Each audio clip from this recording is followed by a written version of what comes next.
Halo teman-teman semua, nama saya Insan Firdaus, saya psikolog klinis dari Indonesia.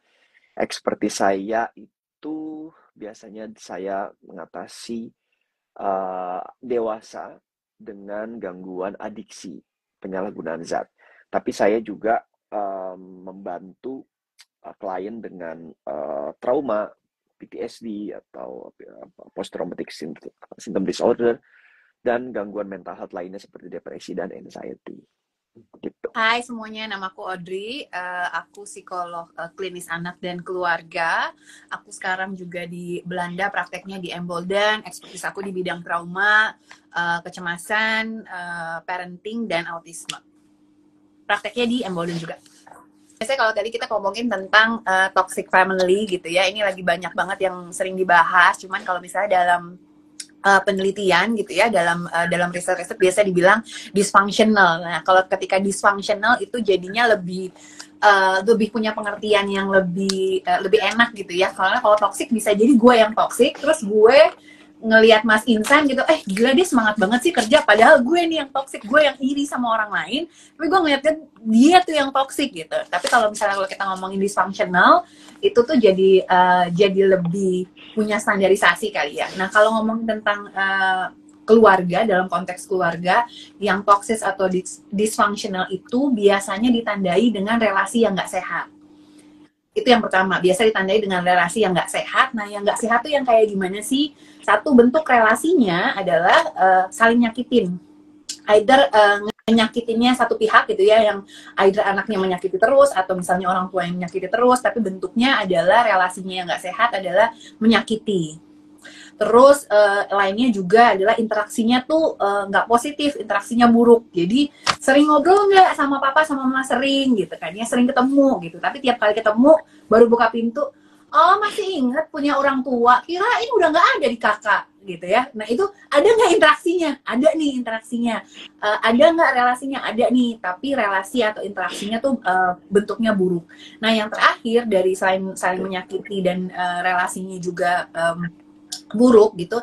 Yang ketiga nih yang paling sering kejadian nih adalah konflik manajemennya tuh nggak bagus. Jadi setiap keluarga tuh ataupun setiap relasi kali ya Mas, bukan keluarga doang ya, relasi dengan diri sendiri, relasi dengan orang lain, apalagi dengan keluarga karena banyak individu lain gitu kan ya, pasti ada konfliknya.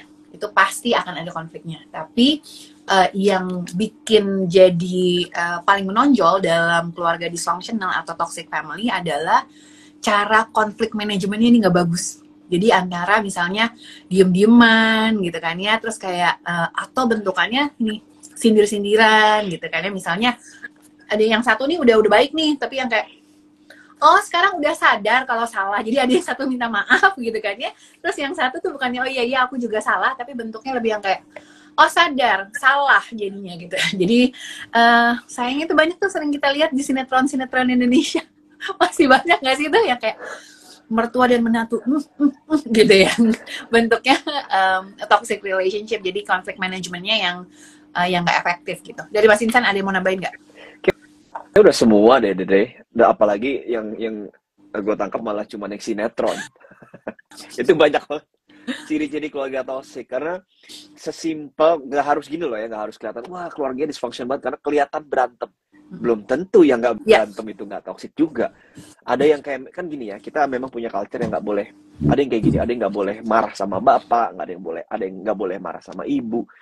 Tapi bukan berarti dia bisa terima, akhirnya dia menghindar kayak gitu loh.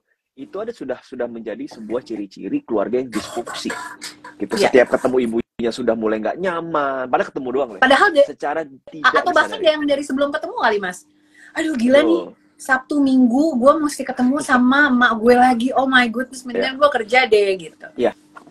Something like that. Itu yang akhirnya tidak berfungsi sebagai anak seperti apa, sebagai orang tua tuh harusnya seperti apa. Jadi dysfunction tadi, atau yang disebut tadi toxic gitu. Dan sebenarnya banyak lagi, kayak misalkan yang mungkin saya percaya ini dilakukan oleh orang tua atau anak, oleh orang tua khususnya tanpa disadari gitu, disadari. Kayak misalkan jadinya conditional love. Conditional love tuh gini, seolah-olah kayak lo gue kasih sayang kalau lo ini gitu. Kayak misalkan contohnya, kok kamu nggak ini sih, nggak masuk UI ya gitu. Ini kan Si udah anak UI, apa anak kata UI anak nih, gue? anak UI Bukan, nih. bukan. Oh, ini anak UI ya. Ini salah satu contoh aja, salah satu contoh. Kok kamu nggak masuk UGM sih? Karena saking ke apa ya, sense of belonging di dalam sebuah institusi itu akhirnya ditaruh ke anaknya. Pada saat itu tidak masuk, anaknya menjadi kecewa, orang tuanya juga, ini kita ini lagi daftar lagi, harus ke UGM. Itu salah satu aja, salah satu aja. Jadi seolah-olah walaupun orang tuanya nggak bilang bahwa saya tetap sayang kamu loh walaupun kamu nggak masuk UGM, tapi karena itu terjadi berulang-ulang, unconsciously kita merasa bahwa kok saya tidak disayang ya Yes. gitu. Nah, itu jadi terjadi disfungsi kan. Akhirnya dia tidak merasakan mendapatkan kasih sayang itu dari orang tua, walaupun secara kasat mata orang tua tuh ngasih segalanya gitu. Apalagi yang nggak dikasih gitu ya. Iya, selalu Yeah. gitu. Apalagi kenapa masih suka nggak ngerasa disayangi? Yeah. Gitu. Yeah. Gitu, Yeah. kira. Pada saat si anak ini mencapai sesuatu, terus orang tuanya memang, ya kan memang sudah sepantasnya kamu kayak gitu. Ini kan simple ya, tidak dikasih sebuah apresiasi, anaknya juga ngerasa tidak dihargain. Nah, pada saat nanti itu diulang lagi, orang tuanya kecewa, nggak ngasih apresiasi ke anaknya juga kecewa. Nangkap nggak? Tidak Jadi harus ada hubungan balik ya. betul, karena apa? Ya, karena kita kan keluarga dekat dan kita punya emotional attachment. Nangkap ya? Jadi semua yang dilakukan oleh orang terdekat kita itu lebih berarti dibandingin orang dari luar keluarga gitu. Sesimpel bahwa kok nggak dapat, misalkan dia dapat 90, kok nggak dapat 100, 10-nya hilang ya, kan suka gitu orang tua bercanda. 10-nya gelinding misalkan kayak gitu. Tapi kalau itu dilakukan terus-terusan kan jadinya gitu. Karena dia orang tuanya yang seharusnya mengapresiasi itu gitu. Betul. Sangat subjektif. Ini kalau ngomongin tentang subjektif, kita ngomongin tentang trauma. Trauma itu kan sangat subjektif ya. Jadi apa yang menyakitkan buat aku belum tentu menyakitkan buat Mas Insan. Apa yang menyakitkan buat aku belum tentu menyakitkan buat Ika, or the other way around. Jadi memang bentuknya sangat sangat subjektif banget. Ini sama nih kayak komennya Grace Fonda. Berharap banget bisa stop rantai toxicity itu di keluarga saya. Semoga nggak terjadi kepada anak saya.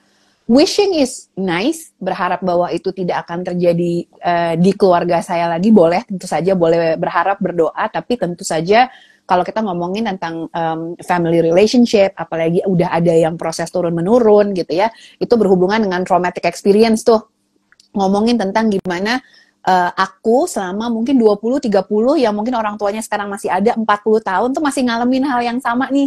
Setiap kalau udah mau lebaran atau misalnya udah mau Christmas atau apa akan kena lagi tuh dengan efek-efek yang kayak gini gitu. Karena kalau misalnya nggak tanggal merah nggak ke rumah mama nih gitu, yang bentuk-bentuknya seperti itu, yang kayak oh masih inget lebaran kirain udah murtad gitu, yang those kind of very simple dan kayak cuman omongan doang gitu kan ya.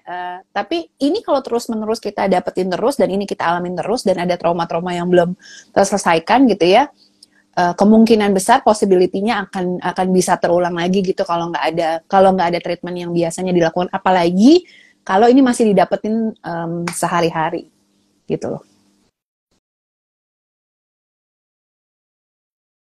Kalau dari aku, sebelum kita masuk ini jadi dewasa, nanti kalau ketika udah jadi dewasa udah bagian Mas Insan tuh ya, tapi aku mau ngelihatnya dari sisi ketika jadi anak-anak. Bayangin teman-teman ketika lagi jadi anak-anak, itu terus yang didapat. Gini aja nggak bisa. Kita kelihatannya simple nih, tapi coba bayangin ibu-ibu atau orang tua yang punya kebiasaan, itu kayak minum obat sehari 3 kali, bahkan lebih. Biasanya tutup pintu aja nggak bener. Ada terus yang konsisten gitu ya. Dan ini anak usia dari mungkin 2 tahun, 3 tahun, dan biasanya kalau udah sampai 15 tahun masih begitu, kemungkinan ini adalah kebiasaan ibunya yang secara sadar maupun tidak sadar berulang-ulang dilakukan. Dan bayangin kita nerima itu tuh bertahun-tahun secara konsisten. The keyword is consistent. Konsisten dilukai, konsisten gak bisa balik konflik manajemen, konsisten tendensinya bentuknya mengkritik. Nah kalau itu terjadi, anak-anak usia dini apalagi gitu ya, itu mereka gak punya kemampuan untuk membela loh. Mereka gak tahu bahkan mereka bisa membela diri. Karena bentuknya saya option gitu kan. Karena kita misalnya nanya, "Mah boleh makan permen nggak?" gitu. Itu kan kita minta apa ya, persetujuan, approval orang tua gitu kan ya.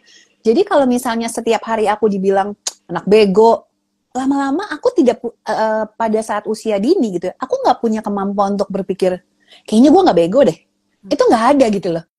Belum ada kemampuan itu bahwa yang ketika mama bilang aku bego ya aku bego. Dari mana sih aku belajar makan nasi misalnya gitu? Ya kan dari kecil memang aku dikenalkan nasi, MPASI gitu ya. Ketika terus-menerus aku dikenalkan, itu lama-lama jadi belief sistemnya aku. Jadi itu yang aku percaya, oh ya memang gue bego. Oh ya memang gue nggak mampu. Oh ya memang gue apa-apa nggak bisa. Nah ini yang terus-menerus dibangun secara konsisten di dalam keluarga yang toksik gitu ya. Nah itu nanti dewasa jadi mulai ketemu masalah, ya emang gue bego sih. Emang bener kata mak gue tuh dulu tuh, emang gue bego gitu ya, emang bener kata mak gue, memang gue tuh nggak bisa gitu. Nah, dewasanya seperti apa? Silahkan Mas Insan, dari apa yang terjadi di anak-anak yang konsisten gitu, reaksi di dewasanya. Tadi kan pertanyaannya gimana pada saat kita udah dewasa memperlakukan orang tuanya, gitu kan ya? Betul gitu, oke. Ini sering banget gitu saya bantu klien-klien yang seperti ini. Pertama sih sebenarnya pertanyaannya general banget gitu. Memperlakukan yang kayak gimana, orang tua seperti apa, saya kayak gimana kan gitu.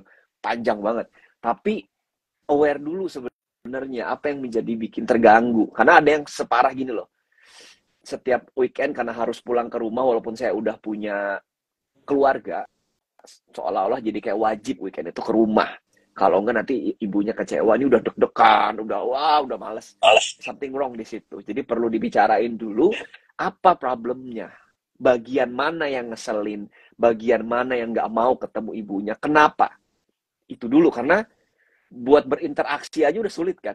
Nah sekarang mau memperlakukan ibu atau orang tuanya itu seperti apa gitu. Ini dulu yang perlu disadarin gitu. Gimana caranya? Kalau bisa sendiri bagus, tapi kalau misalkan ke profesional kayaknya lebih bagus. Kalau memang sudah separah itu gitu. Jadi pengalaman dari situ baru kita bisa memperlakukan si orang tua kita itu seperti apa, karena kita sudah dewasa. Idealnya adalah memperlakukan orang tua seperti kita seorang dewasa yang terkontrol, yang punya punya konflik manajemen yang bagus dalam menghadapi orang tua kita. Itu idealnya. Tapi kan balik lagi gimana kondisi teman-teman pada saat ngadepinnya, sudah sebisa apa, skillnya kayak gimana, sudah resolve belum problemnya di situ gitu. Karena ini penting banget, karena pada saat kita dewasa, walaupun kita sudah dewasa, tetapi kalau mau dibilang kata Audrey tadi, trauma mungkin karena orang tuanya memperlakukannya kayak seperti Audrey ceritain tadi, belum selesai, tetap akan semakin sulit gitu. Tapi ini menarik kenapa? Misalkan si orang dewasa ini sudah punya anak. Kalau yang saya rasain kan gini, wah saya tuh gak suka banget mama saya kayak gitu. Satu waktu anak saya bertingkah masalah kebersihan kan gitu ya. Gimana sih gak mau mandi gini baru, oh no, I'm becoming my mom, something like that. Kayak suara siapa nih? Kayak pernah denger nih sebelumnya. Kayak pernah denger. Nah itu salah satu termasuk apa yang perlu kita sadari gitu. Oh gitu. Ternyata gitu.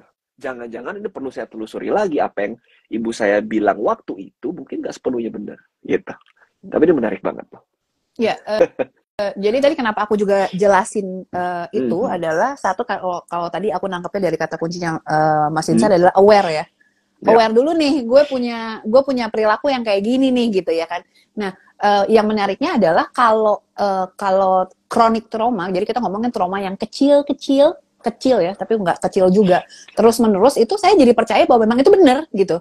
Jadi saya nggak ngerasa itu salah gitu. Padahal jadi saya nggak ngerasa bahwa ketika saya harus terus menerus berkorban untuk mendapatkan approval orang lain itu salah.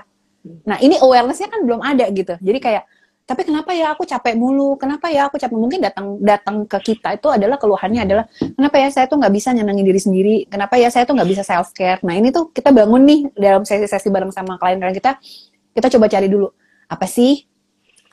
Kenapa sih jadi harus selalu weekend ke rumah orang tua gitu kan ya? Sabtu ke rumah sendiri, ke rumah orang tua sendiri, Minggu ke rumah mertua gitu kan ya. Belum yang kalau ada neneknya lagi tuh gitu, ada 1 hari lagi setelah hari itu tuh gitu kan, ada lagi tuh gitu. Belum ngurusin anaknya gitu kan ya. Nah itu jadi biasanya datang ke kita mau lihat dulu apa sih yang bikin ibu jadi harus untuk ke sana. Lu saya jadi anak yang kurang ajar banget kalau saya nggak ke sana. Apa kata mertua saya? Apa gitu. Jadi yang kita telaah dari awal adalah apa nih?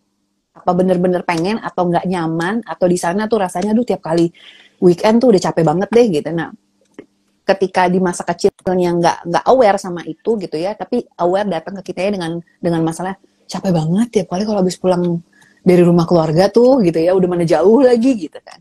Jadi biasanya itu yang kita lihat dulu isunya ada apa. Ya, pengalaman saya kebetulan ada pengalaman juga dari family therapy ya. Jadi dalam terapi adiksi atau penyalahgunaan zat itu selalu ada family therapy. Of course, itu akan selalu sulit. Apalagi kalau yang mencoba mengubah adalah orang yang ada di dalamnya gitu. Karena mereka sudah punya label masing-masing. Gitu. Kalau misalkan tiba-tiba berubah, misalkan, jangan kayak gini dong. Tiba-tiba nih anaknya udah nggak menghindar lagi, salah satu anaknya. Langsung kita kalau punya konflik begini aja, kita ubah. Ntar orang yang lain apaan sih? Songong banget, misalnya gitu. Jadi memang perlu mediasi sih sebenarnya. Perlu intervensi tertentu, karena memang itu sudah ada di situ gitu. Bayangkan itu sudah terjadi. Bisa aja pernah nggak dengar kayak gini ya dalam salah satu pengalaman saya. Mungkin konflik yang 30 tahun yang lalu itu baru di brought up sekarang. Dan itu sudah menjadi problem selama ini gitu. Nah makanya untuk mengubah itu pelan-pelan takes time. Kalau memang teman-teman udah ngerasa ini udah nggak benar, putus mata rantainya. Misalkan, lagi konflik, tapi abis itu abis dinasehatin semua baik-baik aja. Enggak, sekarang diputus mata rantainya, abis dinasehatin, ngomong. Tapi ini sulit loh ya, buat orang yang mau ngejalanin ini sulit banget. Karena terbiasa. Bukan sulit mas, sulit. Ya lanjut. Itu kayak udah deep banget gitu. Jadi diputus mata rantainya bahwa oke, sekarang ngomong apa adanya. Tapi kan berikutnya kita perlu menyiapkan diri untuk respon berikutnya kan. Karena respon berikutnya belum tentu apa yang kita harapin. Makanya tadi saya bilang untuk mengubah itu sendiri sulit. Walaupun masih doable. Mungkin kalau kita tahan banting, setiap ada permasalahan kita bahas lagi. Jadi akhirnya keluarga itu pelan-pelan tertata, mungkin bisa aja. Siapa yang tahu gitu. Tapi pengalaman saya itu dibutuhkan kalau saya case management yang baik.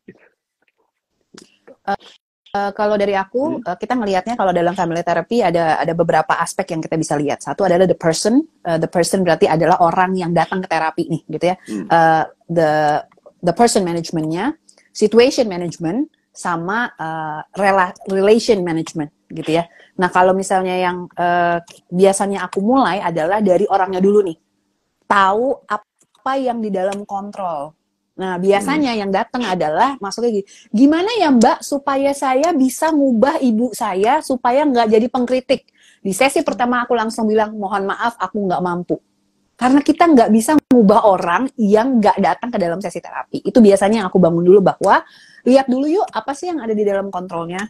Misalnya salah satu contohnya adalah kalau udah lagi capek nyetir dari Depok ke Kelapa Gading, janganlah main ke rumah orang tua yang kerjanya mengkritik.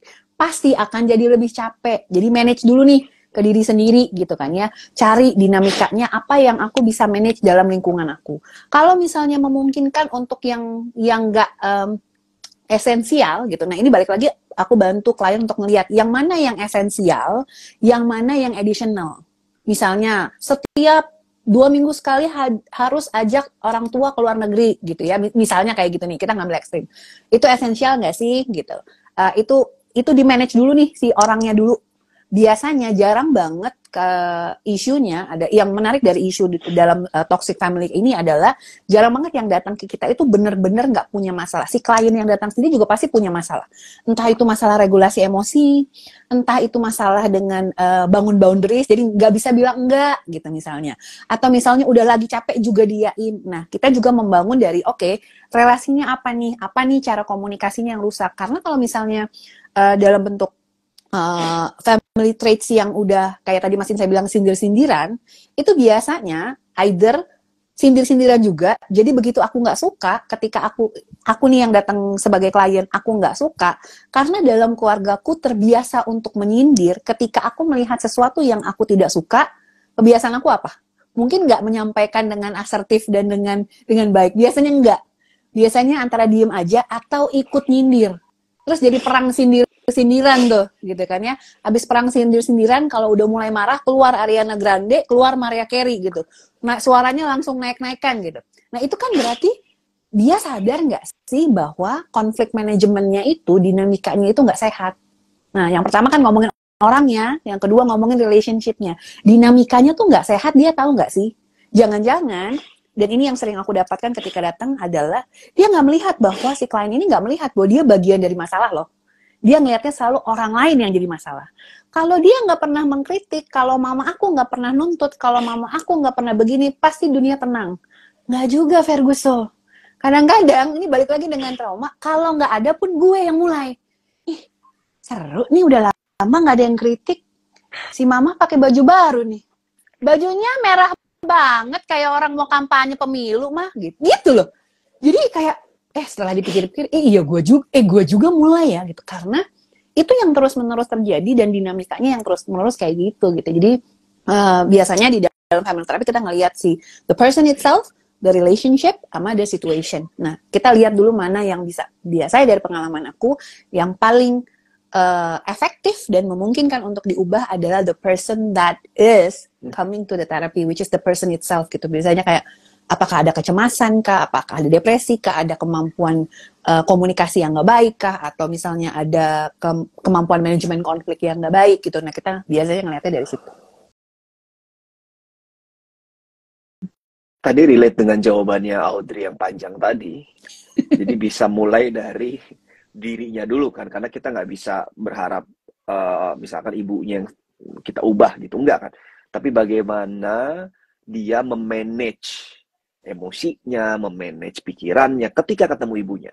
Karena kan goalnya apa tadi? Goalnya tetap mau deket kan. Masalahnya adalah deket dengan ibunya ya atau bapaknya kayak gitu. Itu kan ininya, faktanya kan kayak gitu. Berarti nanti dari situ baru bisa kita lihat lagi apa yang perlu kita lakuin. Apakah cara manage emosinya, cara manage pikirannya, cara menolak atau apapun, atau gimana cara sesimpel gini loh ya. Gimana ya saya cara nge-cut mama saya kalau lagi cerita, itu kan simpel ya. Gitu, itu sesimpel. Lu jangan curhat dong Mas di sini. Gimana sih? Langsung aja Dre. Gak usah pakai. Ya, tapi itu maksudnya. Jadi kita perlu membekali diri kita gitu. Terus kalau mama marah gimana? Nanti saya ngerasa berdosa. Nah, perasaan berdosa ini perlu dia bisa handle juga kan? Apakah iya saya beneran merasa berdosa? Apakah iya saya durhaka? Itu yang perlu kita tanyain lagi gitu. Nah, ini saya sebutnya kayak daya lenting. Wah, daya lenting. Resilience, daya tahan. Ceritanya gue bahasa Indonesia yang baik yang benar. Jadi bagaimana daya lenting, men. Oh my goodness. Iya. Oke, lanjut. Bagaimana dia punya resiliensi yang bagus menghadapi orang terdekatnya, significant person, gitu loh. Ini kan resiliensi tanpa dia berharap bahwa ibu saya harus berubah. Of course, tapi gimana caranya gitu pertanyaannya kan. Tapi kalau dia nggak bisa berubah, kamu tetap mau deketin nggak? Kan mau tetap deketin. Pilihan berikutnya adalah kamu mau deketin dengan lebih nyaman atau kamu mau deketin dengan kamu miserable gitu. Toh dua-duanya sama-sama deketin gitu. Kan sama aja. Gitu. Kalau penjelasan Mas Insan ya, dia kan serius banget tuh ya. Kita cari yang enteng aja. Kalau nggak mau diubah perilakunya, nggak mau diubah kitanya, ubah kakaknya. Ah iya benar. Enggak. Kartu keluarga maksudnya. Beda umur ya kan. Kita tuh udah musim-musim perpanjang kakak ya kan. Ini tadi yang aku pengen highlight adalah tidak ingin mengubah. Ini siapa dulu nih yang nggak mau ngubah? Saya yang nggak mau ngubah atau ibunya yang nggak mau ngubah? Satu, pertama, kalau kamu yang nggak mau ubah, then saya bingung gimana cara bantunya? Kalau kamu tidak mau mengubah itu, tapi kamu mau menerima gitu, ya udah diterima aja kalau gitu kan. Kalau nggak bisa terima juga, ganti kartu keluarga gitu. Yang kedua adalah kalau si orang tuanya yang tidak mau mengubah, tar dulu nih, tahu dari mana sih orang tuanya nggak mau ngubah? Atau ini asumsi saya bahwa orang tua nggak mau ngubah? Biasanya orang tidak mau berubah karena nggak tahu kenapa saya harus berubah. Kenapa saya harus ngubah ini? Emang apa dampaknya? Padahal dalam konteks keluarga toksik, biasanya kalau kita berantem tuh, ada nggak sih yang rasa, ih gue seneng banget loh abis berantem tadi? Kayak jarang tuh. Apalagi kalau dalam konteks keluarga dan orang-orang yang kita sayang. Biasanya, rata-ratanya, capek loh. Berkonflik, apalagi yang nggak sehat sama orang-orang yang kita sayang. Biasanya sama-sama luka.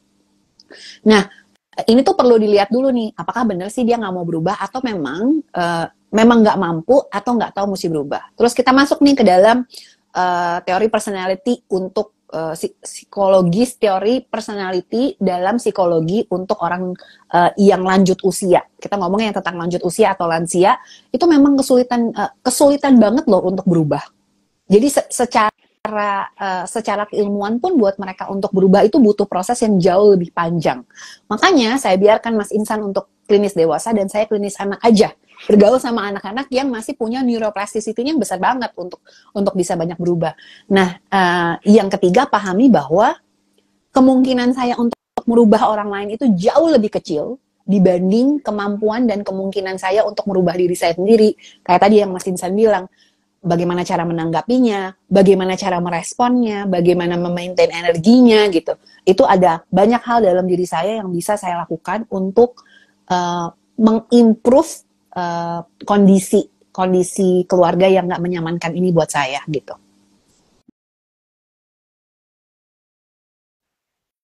Silakan curhat, dipersilakan Mas.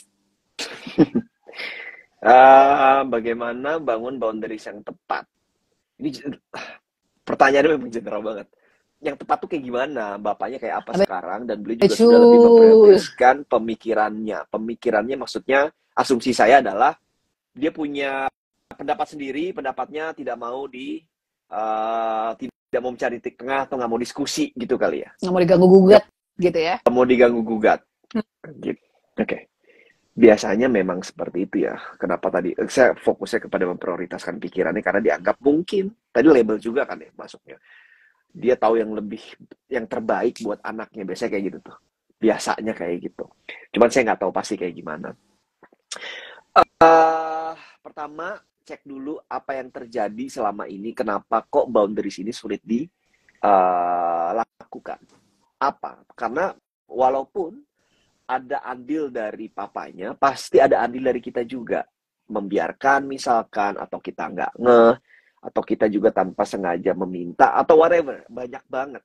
Sebenarnya jawabannya secara simpel, sama aja seperti apa yang tadi udah saya jawab, yaitu putus mata rantainya. Karena ini kan perilaku ya. Perilaku ini sudah terjadi mungkin bertahun-tahun, dan akhirnya boundaries itu tidak terbangun gitu. Makanya perlu diputus mata rantainya, entah dari kitanya sih sebenarnya. Apa yang kira-kira bisa dilakukan untuk memutus boundaries, untuk membangun boundaries itu. Dan ada nggak kesulitan misalkan dari emosi kita pada saat kita memutus boundaries, selama ini mungkin sudah ada niatnya, tapi ada keraguan secara emosi misalkan, kok saya nggak enak ya nanti papa saya kenapa misalkan, atau kok saya jadi kayak sombong ya, atau something like this. Ini yang perlu dievaluasi juga. Pertanyaannya gampang. Is it? Itu dulu. Jadi banyak banget hal yang bisa kita lakukan untuk membangun boundaries ini. Gitu. Dan tapi nggak gampang ya. Untuk kamu yang ngelakuin itu. Harus step by step.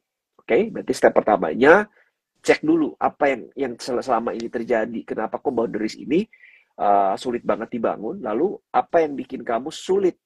Kalau kamu udah tahu apa yang bikin kamu sulit buat membangunnya, saya yakin kamu pasti udah punya ide, harusnya kan saya ini ya. Kamu agak menyesal kok, saya agak keganggu nih, saya harusnya melakukan A, tapi kamu nggak ngelakuin itu. Nah, kenapa? Itu kan lebih detail kecil-kecilnya ya sebenarnya. Kamu bisa start from there. Begitu, Ibu Audrey? Kalau Kak, yang jawab gua Kak. Kalau Ibu Audrey. Siap ya, begitu ya gitu ya. Oke, siap. Kalau aku nggak bisa ngejawab nih, lead, karena aku malah mau nanya dulu nih. Em, Ketika kamu bilang mau bangun boundaries, itu boundaries Ya, apa yang mau kamu bangun? Misalnya, ya betul. apakah batasannya batasan apa nih? Apakah batasan intensitas komunikasi kah? Atau batasan cara bicara kah? Atau batasan finansial kah? Boundaries apa yang mau kamu bangun? Kedua, aku mau tanya lagi, eh, ketika kamu bilang dari kecil tuh nggak deket nih sama papa, konotasi nggak deket apa nih? Apakah memang banyak konflik yang nggak bisa diselesaikan, atau memang jarang ngobrol gitu kan ya? Lalu yang dimaksud dengan nggak baik tuh apa? Yang dimaksud dengan ekspektasi kamu tuh apa? Nah, kalau buat aku ini adalah bentuk pertanyaan yang lebih tepat dijawabnya dalam konsultasi one on one dengan psikolog kamu, supaya tahu ekspektasi kamu apa. Terus kita juga mau lihat nih, um, kamu memang cenderung punya ekspektasi yang tinggi nggak? Atau jangan-jangan ternyata enggak loh, ekspektasi kamu tuh nggak tinggi loh. Bisa jadi memang perilakunya papa yang memang tidak menyenangkan misalnya gitu. Tapi kita juga mau ngeliat, apakah memang papa cara ngomongnya begini ya? Karena balik lagi, kalau Litli tadi bilang adalah, kamu juga nggak terlalu kenal papa nih, karena nggak banyak interaksi nih gitu. Nah kita juga coba mau ngeliat nih, kalau gitu komunikasinya dalam bentuk apa? Atau jangan-jangan papa itu juga takut untuk ngubungin kamu karena dari dulu aku juga nggak deket sama kamu, papa takut ngegangguin kamu gitu. Ini banyak banget yang terjadi bahwa di orang tua adalah takut takut ngeganggu kamu lagi kerja misalnya gitu. Nah itu kan komunikasi yang tidak nggak nyambung gitu. Satu ngomongnya A, satu ngomongnya B gitu kan ya. Nah ini yang biasanya aku akan sarankan untuk diobrolin bareng sama psikologmu. Dan biasanya kalau memang isunya hanya, which is aku doubt, aku sangat ragukan bahwa isunya hanya di boundaries. Kalau memang isunya hanya di boundaries, dengan catatan, biasanya ini nggak cuma sama orang tua kamu. Biasanya kalau memang isunya udah di boundaries, biasanya boundaries itu akan kemana-mana. Karena boundaries itu bukan ngomongin tentang orang lain. Boundaries itu ngomongin tentang aku. Ngomongin ranahku ada di mana. Bahwa aku punya sekian dan kamu nggak ngelewatin itu gitu. Jadi boundaries itu nggak pernah tentang orang lain. Boundaries itu selalu tentang diri sendiri. Saya cukupnya di mana? Tahu kapan saya mau ngerespon papa atau enggak, itu juga boundary saya loh.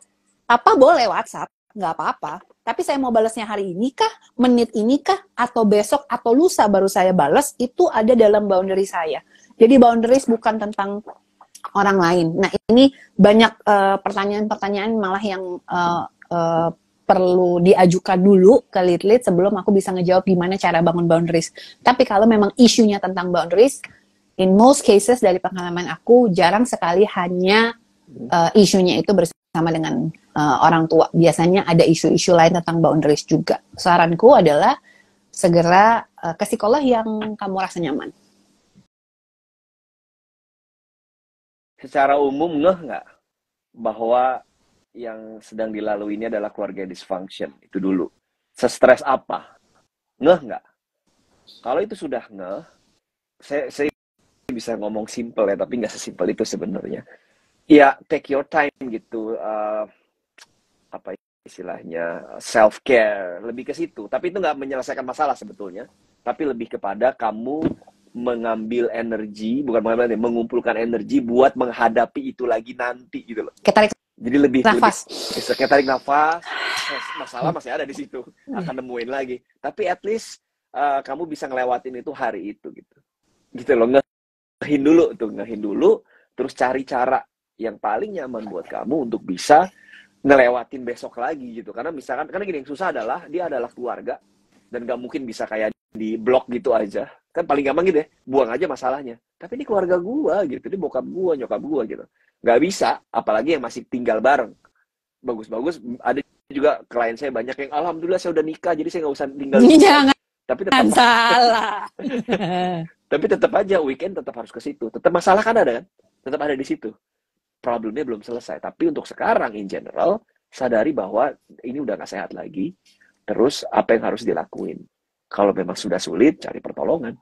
Gitu. Tergantung pola komunikasinya dalam rumah tangganya gimana. apakah bisa diskusi dengan baik atau enggak. Terus gimana, apakah keluarga yang toksik itu atau yang dysfunction itu kebawa dengan keluarga dia yang sekarang, itu masalah lagi kan?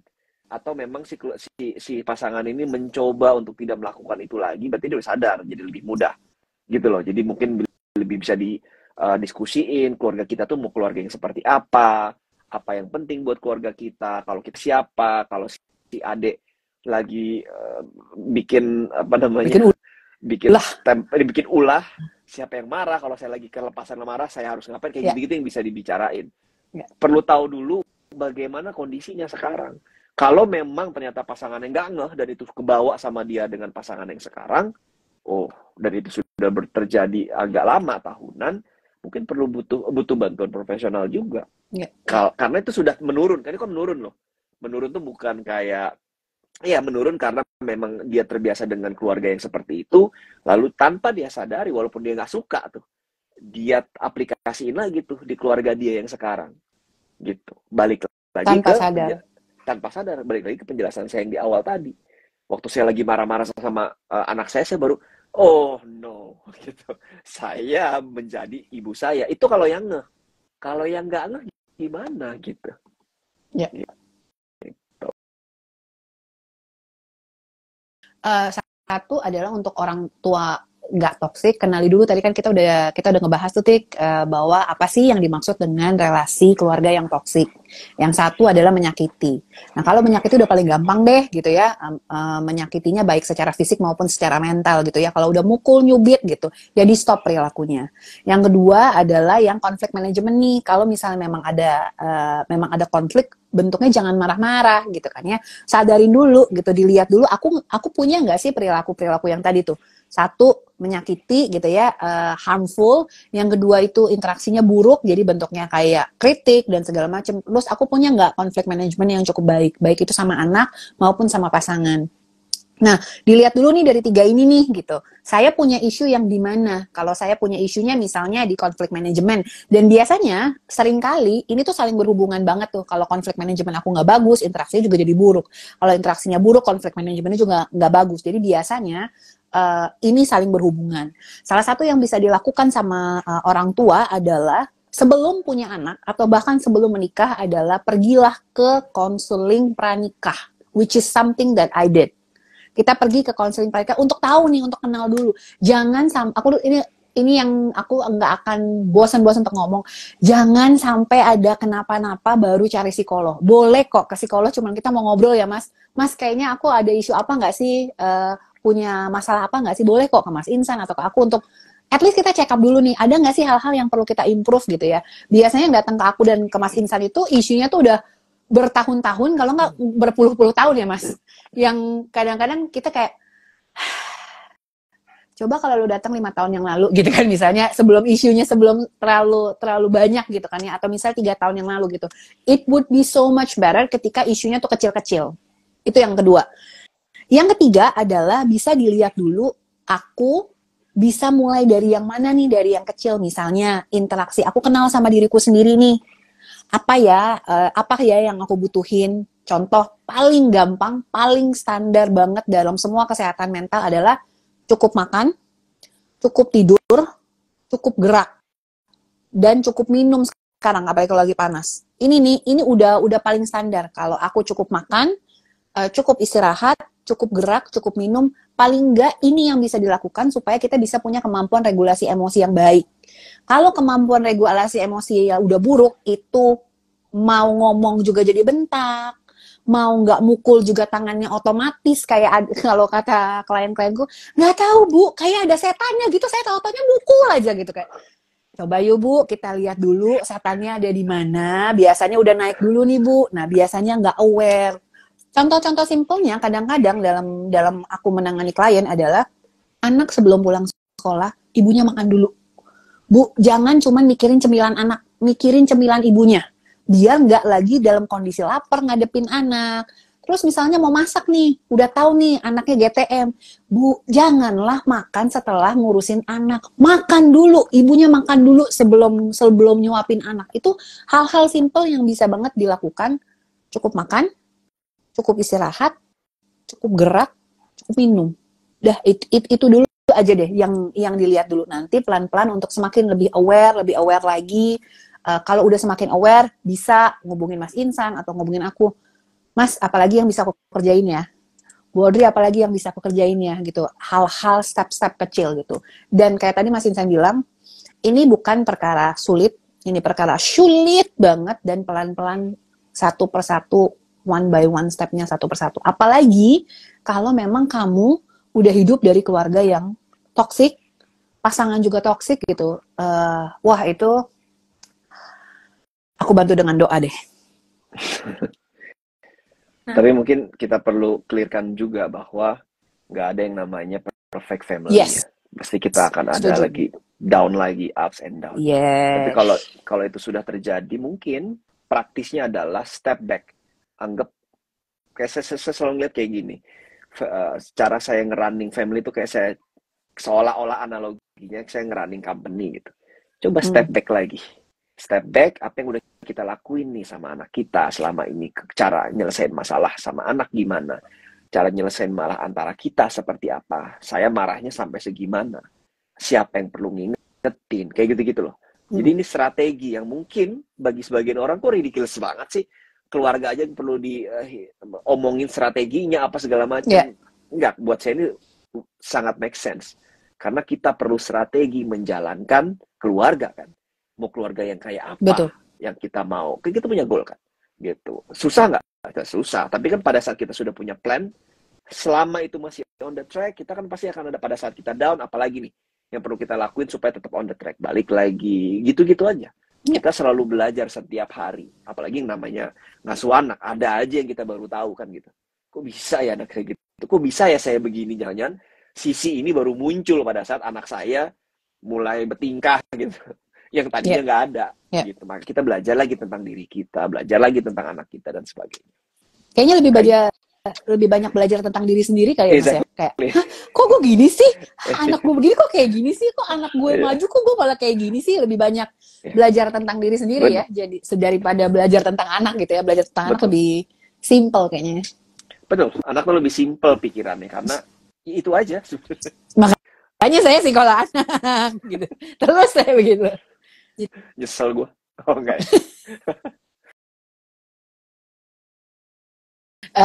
Aku pengen nge-highlight balik lagi bahwa nerusin yang Mas Insa tadi bilang, nggak ada keluarga yang sempurna ya. Sebelum memberikan label bahwa keluarga gue toksik nih gitu ya, pasti ada perilaku-perilaku yang nggak menyamankan. Namanya manusia pasti ada konflik-konfliknya gitu. Nggak ada keluarga yang sempurna, nggak ada manusia yang sempurna juga gitu kan ya. Tapi ada kok 1-2 hal yang mungkin bisa aku lakukan untuk improve diriku dalam konteksku di keluarga. Nggak usah bandingin keluarga aku sama keluarga orang lain, karena yang aku lihat itu isi dalamnya keluarga aku, tapi yang aku lihat tuh isi keluarga orang lain cuma dari luarnya doang gitu. Coba cari apa yang kita bisa improve dari kondisi kita sekarang daripada nyalahin orang lain gitu. Sama paling yang terakhir adalah jangan takut untuk konseling ke psikolog ya, karena aku mungkin sering juga share ke followerku, aku pun bahkan ke psikolog, I have my own trauma therapist juga gitu kan ya. Ke psikolog itu bukan berarti kamu gila atau kamu perlu penyakitan gitu, tapi ya memang untuk menjaga kesehatan mental gitu. Iya, bisa dibilang nowadays kesehatan mental itu adalah salah satu basic needs juga sebetulnya. Iya, iya. Oke, terima kasih parents semua udah nonton hari ini. Terima kasih semuanya.